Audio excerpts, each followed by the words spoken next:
Welcome to Revive That Ride. This is our first project. This is going to be a 1951 Ford F1. And as you can see, it's got a little rust to it. Uh, I'd say all four fenders are going to end up replaced, and a lot of the front clip. But the cab is in really good condition. It's got great bones. Uh, Came with a title, which is pretty rare, at least in my area. Uh, Bed sides are in good shape.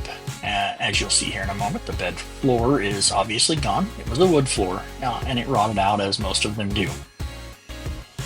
You can see it has the factory rear end in it and the factory suspension. We're going to probably work on switching that out to a Ford 9-inch and uh, probably either a 4-link or a ladder bar suspension.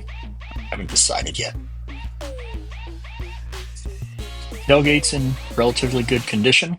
Opens and closes fine. Needs a little bit of rust restoration.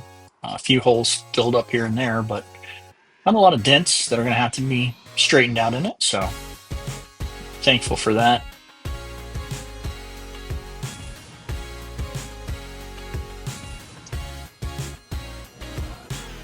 You see the rust there on the back edge of the fenders. It's bad enough that they're almost not worth fixing, at least to me, when I can replace them with new ones from LMC truck.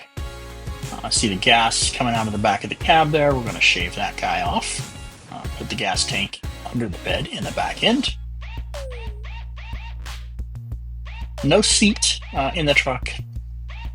It was, however, a factory flathead. Still has the factory flathead in it. You'll see in some upcoming videos where I spend a few minutes and get this flathead up and running.